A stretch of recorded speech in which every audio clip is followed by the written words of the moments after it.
We're here in the Haagse Gemeentemuseum for a very special session with 4 experts when it comes to nuclear security. And I'd like to ask all 4 of you, introduce yourself briefly and answer one specific question. The question is, looking back, let's say to 2010, when this whole process started and was started by President Obama, on a scale from 0 or 1 to 10, where are we? How successful have you been?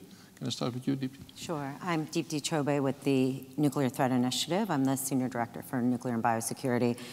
And looking back at this Nuclear Security Summit process, I would score it as a 7.5.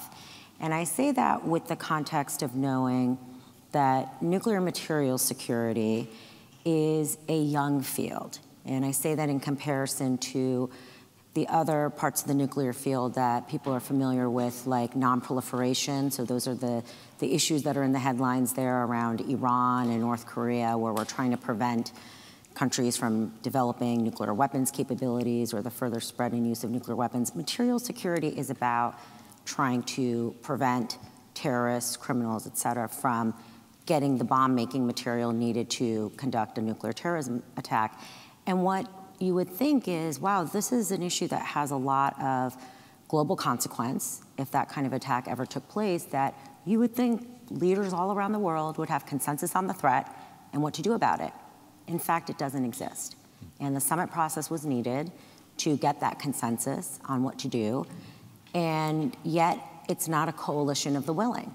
The states that are part of this, they have very divergent views about what the threat is, what to do about it, and knowing that we've actually had some success in concrete ways, but there's still more to do. That's why I give it a 7.5. Okay, terrific. Yes, please. Yes, my name is Anita Nilsson. I used to be working with the IAEA for a long time as the director of the Office of Nuclear Security, but now I work as my own, primarily with bilateral programs. And your question, I would give a score from somewhere between 6 and 7.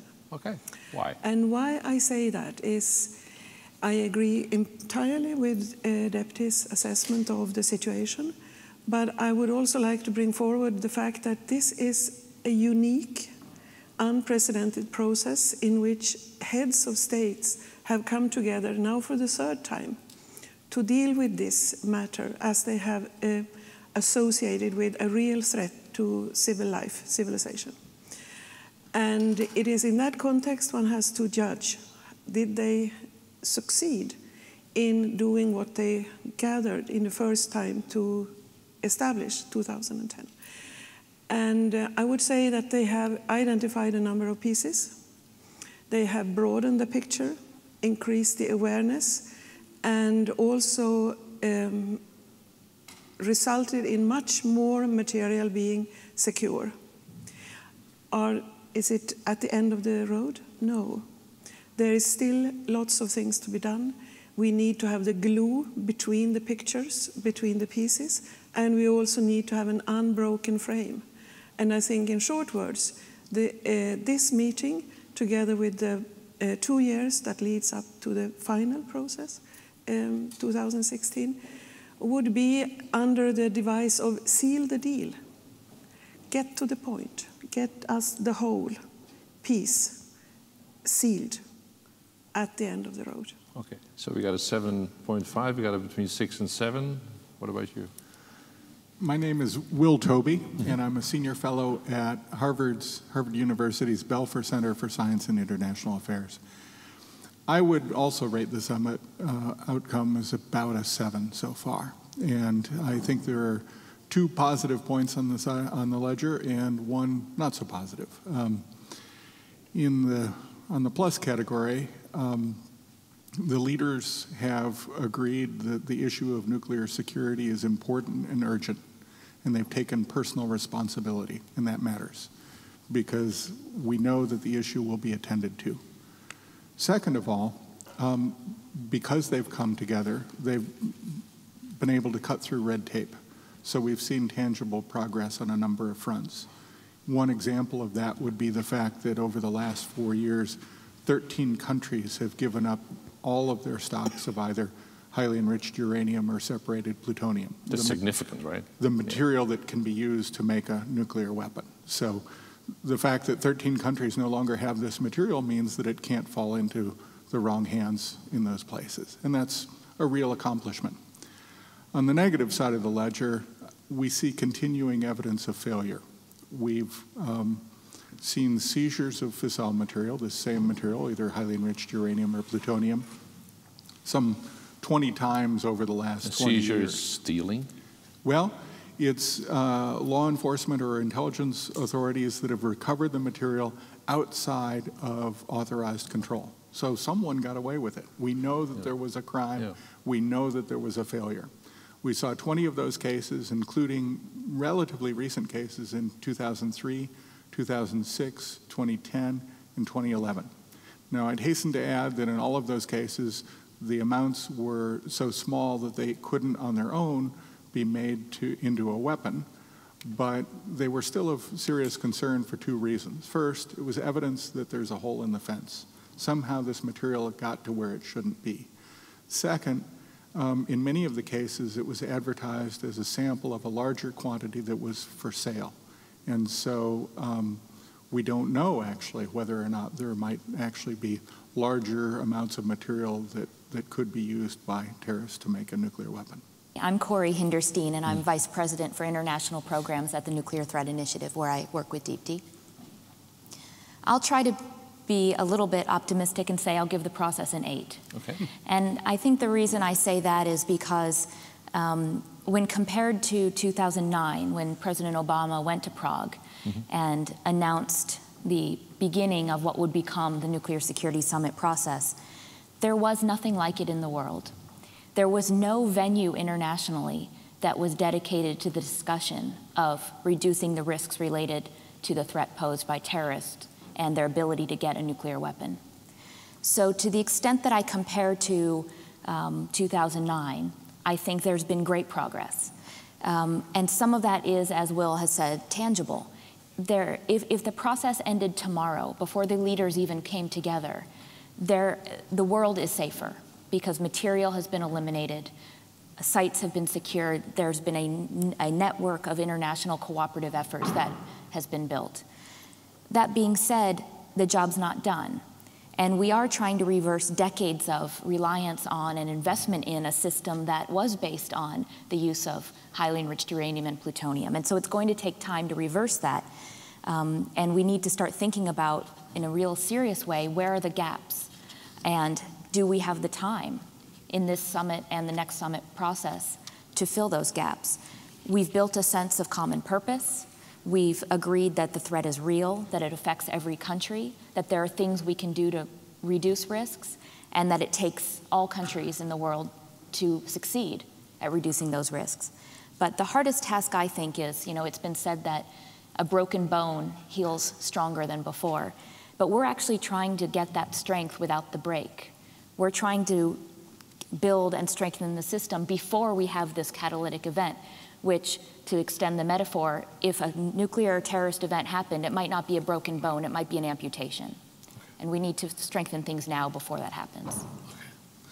Before we go to some Q&A, I want to hear from all four of you briefly, what is your total assessment of the process? You already talked a little bit about it, but what about you, Deepti? Where are we in this process since 2010? Sure. I would say that one of the key ways of understanding what this accelerated global effort has been to tackle the global challenge of preventing nuclear terrorism is that one of the key benefits is that today, there is now a large community of countries that actually understand the risks and likely consequences of were there to be a nuclear terrorism attack. And as Corey said before, President Obama gave his speech in Prague in 2009, that simply was not the case. If you asked the vast majority of countries around the world where they thought such an attack was likely to happen, they would think it was in Washington or London. They wouldn't think that it was in Kigali or Jakarta or anywhere else. And independent of where the attack takes place, the consequences are global. They would be environmental, economic, political, et cetera. Our world would change.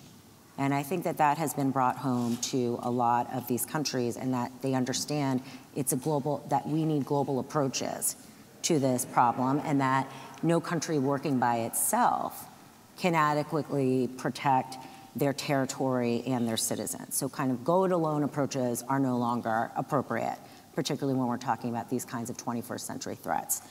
You would agree with her when she said it made the world safer? Oh, absolutely. And what I would just say, to put some of the numbers you've heard in broader context, when President Obama gave his speech in Prague in 2009, there were 39 countries that had a kilogram or more of what we call weapons-usable nuclear materials. So that's highly enriched uranium, it's separated plutonium. These are nuclear bomb-making materials. In 2012, and this is through some work we do at the Nuclear Threat Initiative called the NTI Nuclear Materials Security Index, we were able to benchmark and figure out that at that point there were 32 countries that had these materials. Today, there are 25. And what I think we might hear over the next 2 days here at the Nuclear Security Summit are announcements of either further cleanouts of these materials or commitments to do so. And the reason that matters is that the biggest hurdle to a terrorist or criminals being able to enact their goals is actually obtaining the materials. And so if you can make sure that there are fewer places in the world to get them, we have in fact made the world a safer place. And that's one of the key takeaways, that even as this is a young field and governments are trying to raise the bar on what responsible nuclear security should look like, at the same time, really practical things have happened, concrete results like that, that have made us measurably safer. But let me also just put this a little bit more in context about what's happened over these 3 summits. 2010, I think, was a really important effort just to get agreement about the threat, and that in fact it was global. 2012, when I look at it, and this is the summit that took place in Seoul, South Korea, that was more about countries realizing they needed to get their own house in order. And you have countries that have materials, they have countries that don't have materials, and they realize that they have different, but still extremely important responsibilities. I think this path to 2014 has been about how do we start organizing the international community to tackle this problem now at the right level. And that is something where I think we're going to find some really important elements in place, and I hope will be reflected in the outcomes of this summit. But that's also going to be a huge part of the path ahead. Let me give you, though, just a few more concrete examples of progress. One is beyond these cleanouts, where there's, we have countries that are HEU and plutonium-free, so bomb-making materials-free. We have 24 facilities that have tightened their security.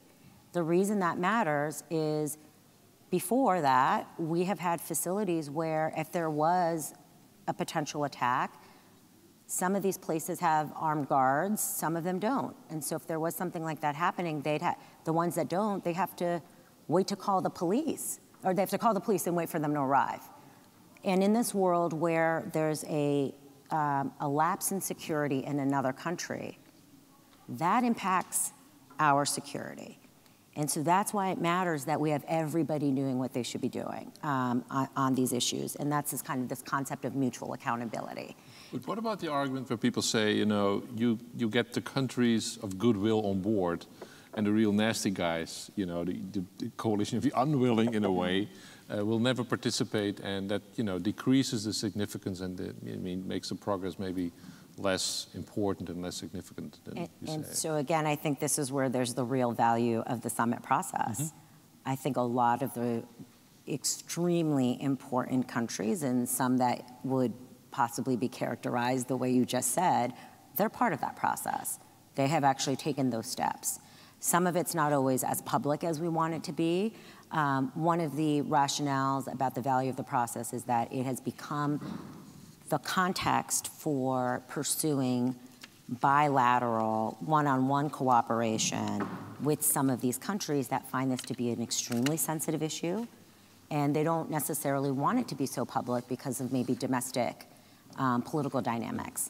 And so I think without the summit, it's really hard sometimes to just one-on-one, without that context or without also that political pressure that, hey, everybody's talking about this really important thing, we're all raising the bar on what all states need to do, it's much harder to just independently go and say, I want to talk to you about the security of your facilities, et cetera.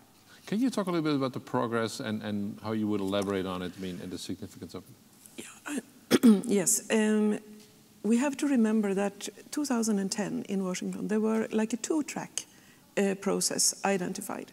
One that relates to securing existing material, and that is what we have discussed mostly now and has yielded real good results. The other track was to build a sustainable nuclear security system that could work forever, also when this summit process has stopped. And in that establishment of such a process, there is a recognition that the countries themselves must take the responsibility to do what they have to do at home. But they cannot do that in isolation, of course. There is also common values and common standards that will influence that process. And this is where the International Atomic Energy Agency plays an important role in helping out establishing the baselines by producing guidance, by offering services that states can apply to, take in, to assess whether they are doing things better, whether they are applying the security systems that are warranted for the kind of material that they have in their own countries. So, and we have seen a tremendous broadening of the number of countries that actually subscribe to those services, and that's a very good sign. We want to meet the challenge of making that permanent for the future. So that this is not only something we see in the context of this Nuclear Security Summit process, but also beyond, on a regular basis. But very important pieces to come out of this process. Another challenge that I think is important to deal with is how to replace the summit process after 2016. We need not only a mechanism to look at by which states can assess their own performance and communicate that to the outer world, to the public and to the international community, but we also need a process by which we can assess, is the whole system good enough? Is something needed to fix a gap in the system, etc. And that is something that we can hope that countries will now discuss more thoroughly here in The Hague and also subsequently up to and including 2016. Well, are you optimistic about the outcome of this summit here in The Hague? I see very clear progress in that.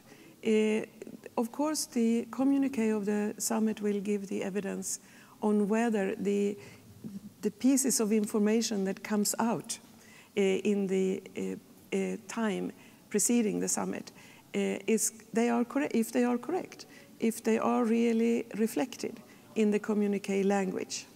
But if they are, if we can read about some advances of moving towards a more institutionalized process, that is real evidence of progress and something that can be functioning as a stepping stone for the 2 years before the next and the final that has been invited, more or less, by President Obama in the United States. Yeah. Okay. What about, for example, if you look at the situation right now with the Ukraine, I don't know how many international treaties Russia violated or just, put aside. So cynical people could say, it's great to talk and to have agreements and treaties and declarations, but the Russians just walk in and sit down and say, this is ours, no matter what. What do you say to those cynics when it comes to international negotiations and treaties, etc.? Well, unfortunately, they're right about how the Russians have behaved. With respect to nuclear security, I think, in the Ukraine example, I think a couple of points are important. First of all, Ukraine chose to give up its nuclear weapons that it inherited with the dissolution of the Soviet Union. And then later... That's an interesting fact now all of a sudden, right? Yeah. Later actually gave up the highly enriched uranium that was at research reactors there. I think the situation in Ukraine would be far more dangerous actually if that highly enriched uranium were still present in the country given the instability that's there. Yep. So I think it underscores the importance of some of the work that's being done at the summit. It also underscores the importance of the political commitments made by the United States and the United Kingdom and Russia to respect Ukraine's territorial integrity. And I, for one, would be enthusiastic about all steps to try and persuade Russia that it was in its best interest to adhere to the agreement that it made. With respect to... So the cynics are not right? Well, almost all international questions of international security are difficult. They're never clear-cut. Yep. But one of the things that I think we can be certain of is the world will be safer if highly enriched uranium and plutonium exists in fewer places, and that where it continues to exist, it's maintained under secure conditions. A diplomat once said to me, "If you're not an optimist, leave foreign policy." And, he was right. Find another job. He was right. Yeah. Do you agree? I agree to the extent that, we never have guarantees. There are no guarantees. And what a country decides is in its interest now may not be the decision that it makes in the future. So making steps that are as irreversible as possible are important, and that's why we keep focusing on the material, among other things. I mean, dealing with nuclear security and the nuclear terrorist threat is not like a natural disaster. It's not something that's out there that you can calculate the odds and hope it doesn't happen. We actually do have a finite amount of material in the world, and so we know how big the problem is. We just haven't done everything we need to do yet to manage that problem. But the other thing is, to the extent that the international community can come together, make agreements, whether they're legal or political agreements, whether they are bilateral, multilateral, international treaties, there are all sorts of ways that we can create commitments. And the more of those commitments we have, the more leverage we have to deal with a state that's acting in a way that's inconsistent with global security priorities and nuclear security priorities in this case. And so I think we want to build that network. We want to build that system so that the outliers, whether they be the, I don't know, I remember what word you used, but the bad actors, or if they are, if it includes a state that has chosen to go against kind of these new norms, that now we have an ability to act. We have an ability to say, this is not the system that we all agreed to be a part of, and let's try to get back to that system. I think it's also important to reinforce that system. It goes beyond governments, and this is another contribution of the summit process. We hear about the governments and the presidents and prime ministers coming here to The Hague, and that's an excellent commitment that they're making. But it also has resulted in multi-year engagements of their staff. The fact that the governments, the heads of government are coming mean that people at all levels of government, from senior advisors to the, to the program officer that has to implement a commitment, that they're working on a regular basis, both within their systems and with each other. That's a really powerful network. The way that industry has been involved. You've heard there are parallel events. There's the official Nuclear Security Summit. There's also the Nuclear Industry Summit that kicks off tonight and will run tomorrow. Last week, we had the benefit of being at the Nuclear Knowledge Summit, which brought in mostly NGO and academic experts. But the engagement of all these communities and the way that they can work together towards these common objectives, I think that's a strength in the international community. And that strength has some benefit in dealing with a potential outlier as well. But what about, and it's a question for all of you, what about the fact that we see more and more in the last 20 years, more and more non-state malicious actors, whether it's Al-Qaeda, other groups who are in the headlines all the time, and they're non-state. You cannot make any binding or even not non-binding agreements with them because it's simply non-state, and you can't address them. Is that a problem in your field? I think that this is a real indication of not losing hope. And the only way that you can handle something like that is to come back to the original questions again and again. Build common approaches, build undertakings among states, look at performance, and do that again and again, and never lose the basic values that that are involved. And also to... And you know what you're talking about because you've been doing this for so long, right? That's right. And one cannot lose hope. This is the absolute approach that one has to take on. And also to inform about it. I do believe that we have too little knowledge generally about both the underlying threat and also how the world is equipped to deal with it, and how the individual countries are meeting it. And I say that fully aware of the fact that there is sensitive information involved when you talk about nuclear security. But it is important to find a balance between how to maintain confidentiality of the sensitivities and yet inform anybody who has an interest, a legitimate reason to know what is going on. How are the sensitive materials protected? How are nuclear security functioning at nuclear power plants, at transports, etc.? Because that builds confidence in the society. That is a very important element also in the fighting against the threat. Because this common awareness, common approach of dealing with it is part of the solution. Yep. That's why it's so important. Yep. It is a problem that more groups are interested, seemingly, in nuclear terrorism. And in fact, we've seen a change in the motivations. In the 1980s, intelligence services in Europe or the United States would tell you that there were terrorist groups that were capable of setting off a nuclear detonation if they stole a bomb or enough nuclear material. But they wouldn't likely do that because it would defeat their political objectives. Today, we see groups like Al-Qaeda, but also North Caucasus terrorist groups that seem to want to inflict as much damage as possible. So they have unlimited objectives. Yeah. So that's a change in the motivation. We've talked about sort of when one looks at solving a crime, oftentimes people look at means, motive, and opportunity. We've talked about motive. Opportunity, the intelligence community assesses that if these people did get the stuff, they could make a weapon. So they could do it, and our societies are open, so it's very difficult to prevent them from acting. The question then becomes the means. That's what stands between them and a nuclear detonation.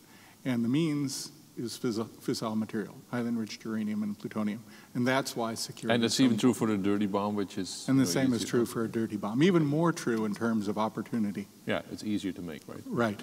Yeah. I would add to this, though, in terms of how to understand the relevance of the threat, is that, you know, at the top level, the threat is real, it's persistent, and it's urgent. And what I mean by that is because there have been documented seizures of material, we know that this is real.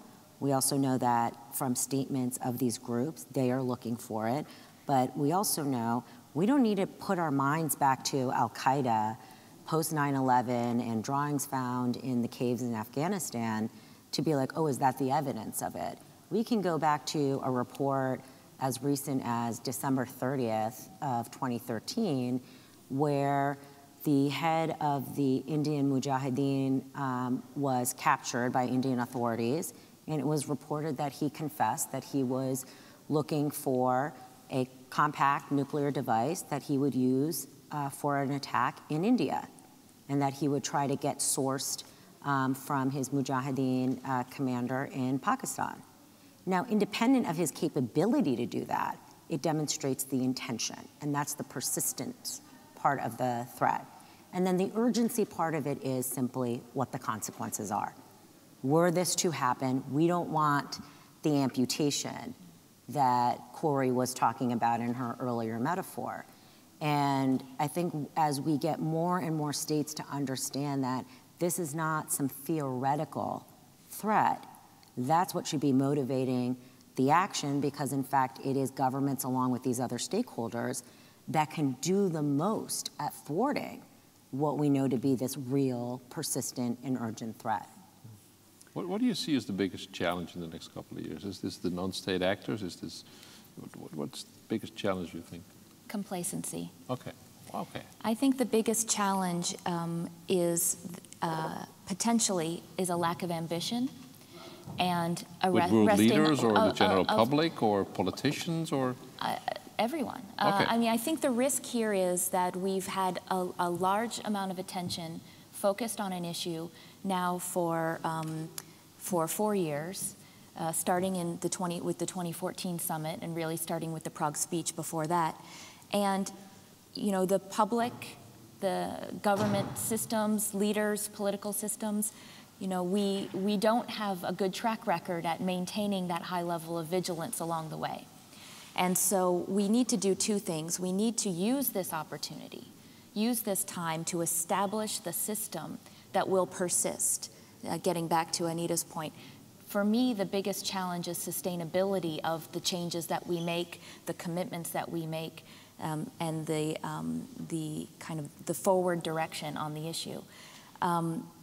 And, you know, I think that unfortunately ambition is seen as a negative in this process, because ambition implies you're trying to do things that might be too hard, that are going to ask too much. I think we should embrace ambition and reject complacency, and remember that the threat is real and the threat is urgent.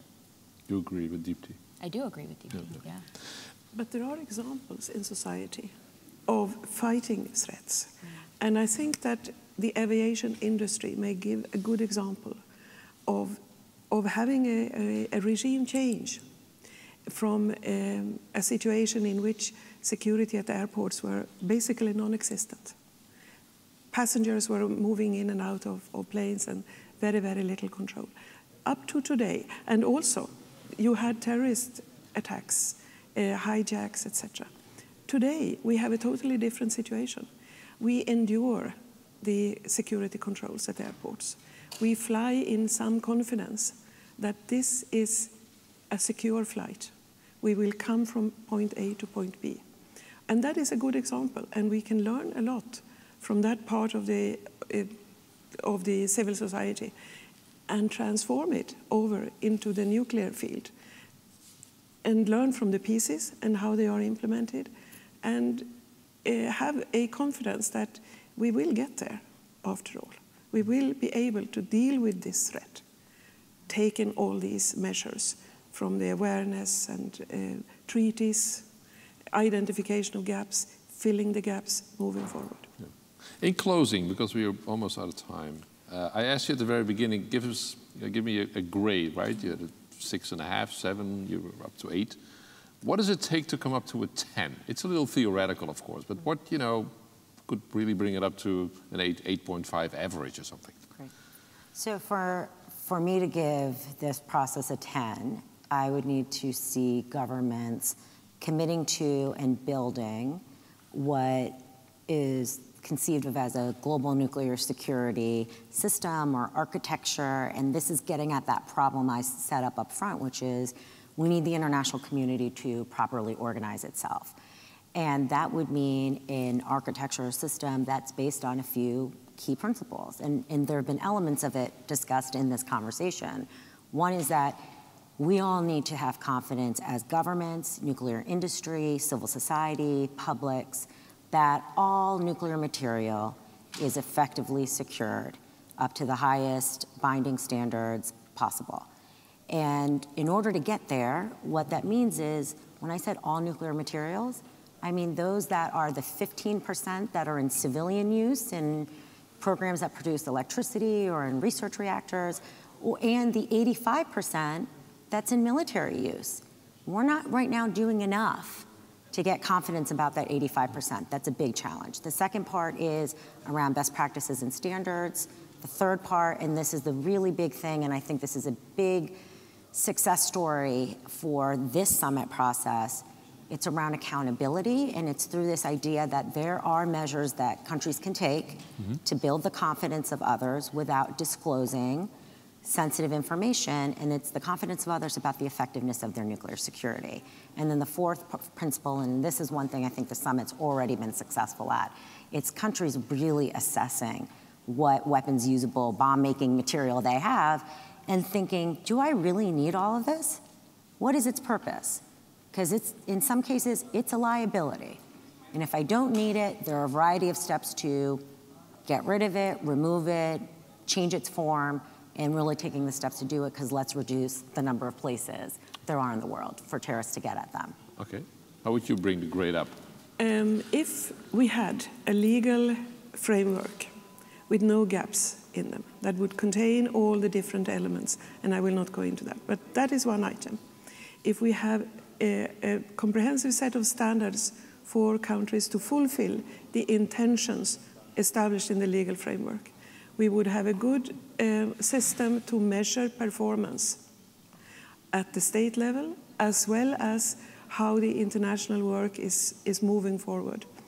And then finally, a much more built out system of information to the general public and to the international community.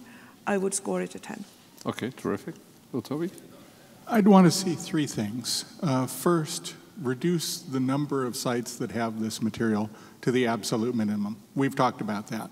But there are still places in the world where several quantities of bomb-grade material exist and don't really need to for civil purposes. It can be eliminated. The highly enriched uranium can be downblended and turned into reactor fuel.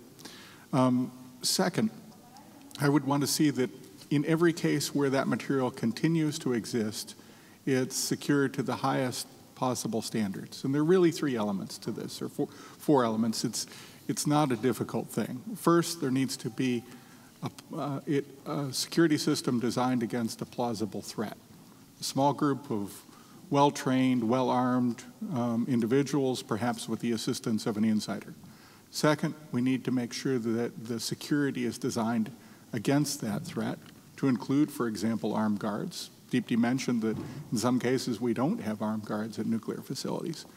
Third, we need to make sure that there's realistic testing of those systems in order to assure ourselves that those systems are, in fact, effective.